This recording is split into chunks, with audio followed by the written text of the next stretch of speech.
नमस्कार विद्यार्थी मित्रांनो, कसे आहात? मजेत ना? मी नासा येवतीकर आपल्यासाठी घेऊन आलोय मजेशीर आणि उपयुक्त माहिती. आज मी तुम्हाला नांदेड येथील प्रसिद्ध बालसाहित्यिक डॉक्टर सुरेश सावंत यांचे बोल हे अनमोल या नियमित लेखमालेतील एक छानसा लेख आपल्यासमोर सादर करणार आहे.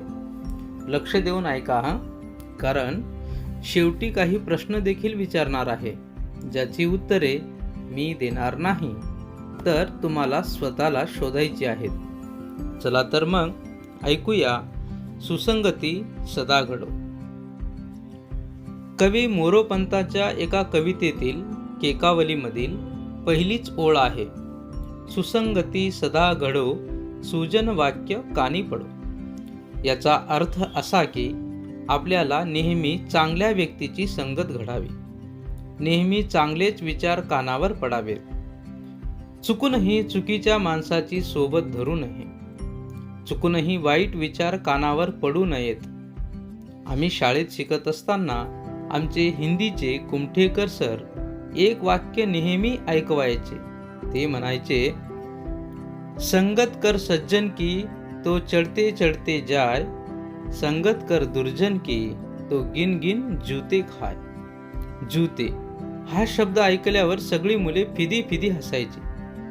त्यावेळी आमचे सर म्हणायचे, यात हसण्यासारखे काय आहे? आपण चांगल्या मित्राच्या सहवासात राहिलो तर प्रगतीची एक एक पायरी चढत जातो.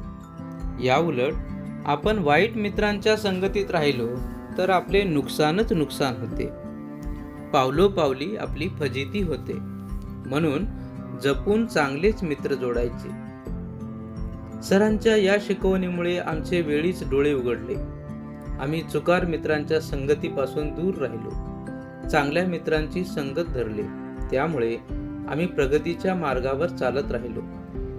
कोणताही माणूस त्याच्या मित्रमंडळीवरून ओळखला जातो. आपल्या जीवनावर आपल्या संगतीचा खूप मोठा प्रभाव असतो.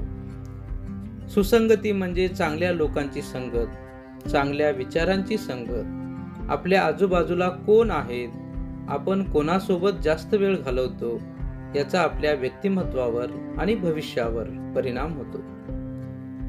चांगल्या मित्रामुळे, चांगल्या शिक्षकामुळे आणि चांगल्या पुस्तकामुळे आपले विचार सकारात्मक बनतात. आपल्याला योग्य दिशा मिळते आणि आपण आयुष्यात यशस्वी होतो. सुसंगतीमुळे आपले मन शांत राहते आणि आपल्याला चांगल्या गोष्टी करण्याची प्रेरणा मिळते. मला इथे आपल्याला आमच्या शाळेतील विजयची गोष्ट सांगावीशी वाटते. विजय हा 8वीत शिकत असलेला चांगल्या घरातला मुलगा. आई वडील उच्च शिक्षित आणि सुसंस्कृत, दोघेही नोकरी करणारे. विजयला खाजगी शिकवणी वर्गात वाईट मित्रांची संगत लागली. त्याला संगतीने वाईट नाद लागले. तो शाळा बुडवू लागला. खाजगी शिकवणी वर्गालाही दांडी मारू लागला. त्याचे अभ्यासात अजिबात लक्ष लागत नव्हते, कारण त्याचे मित्र अभ्यासाऐवजी फक्त खेळण्यात वेळ घालवत होते. त्यामुळे विजय वाया जाण्याच्या मार्गावर होता. प्रथम सत्र परीक्षेच्या निकालावरून विजयची घसरण आई वडिलांच्या लक्षात आली. त्यांनी विजयला विश्वासात घेऊन सगळी माहिती काढली. वाईट मित्रांच्या संगतीने आपण बिघडलो हे विजयने प्रामाणिकपणे कबूल केले.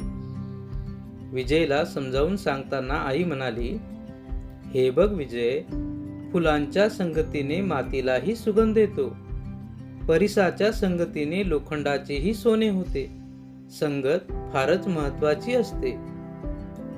वडील म्हणाले, ढेकणाच्या संगतीने हिरा सुद्धा भंग पावतो.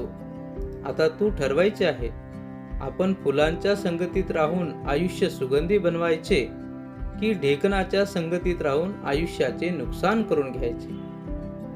आई वडिलांचे शब्द विजयच्या काळजाला झोंबले. त्याला पश्चाताप झाला. त्याच्या डोळ्यातून आसवांच्या धारा वाहू लागल्या. आई वडिलांनी विजयची खाजगी शिकवणी बदलली, वाईट मित्रांची संगत तोडली. ते नियमित शाळेतील शिक्षकांच्या संपर्कात राहू लागले. त्यामुळे विजयचे आयुष्य वाया जाता जाता सावरले. चांगली संगत असेल तर चांगली कामे होतात आणि वाईट संगत सोडल्यास वाईट विचार दूर होतात. चांगल्या मित्रांच्या सहवासामुळे विजयच्या आयुष्याची बिघडलेली गाडी पुन्हा रुळावर आली. सुसंगती केवळ मित्रांच्या बाबतीतच नाही, तर आपल्या वाचनात, आपण जे पाहतो त्या गोष्टींमध्ये आणि आपण ऐकतो त्या गोष्टींमध्येही महत्त्वाची आहे. चांगली पुस्तके वाचणे, चांगले चित्रपट पाहणे आणि चांगले संगीत ऐकणे यामुळे आपले विचार आणि मन सकारात्मक राहते. सुसंगती आपल्याला योग्य निर्णय घेण्यास मदत करते आणि आपल्याला वाईट सवयीपासून दूर ठेवते, ज्यामुळे आपले जीवन अधिक चांगले बनते.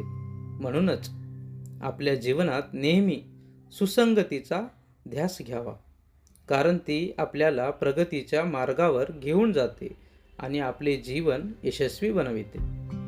म्हणून बालमित्रांनो, आपण प्रार्थना करूया, सुसंगती सदा घडो, सुजन वाक्य कानी पडो. बालमित्रांनो, आता तुम्ही स्वतःला काही प्रश्न विचारा. तुमच्या जीवनात सुसंगतीमुळे तुम्हाला काय फायदा झाला आहे?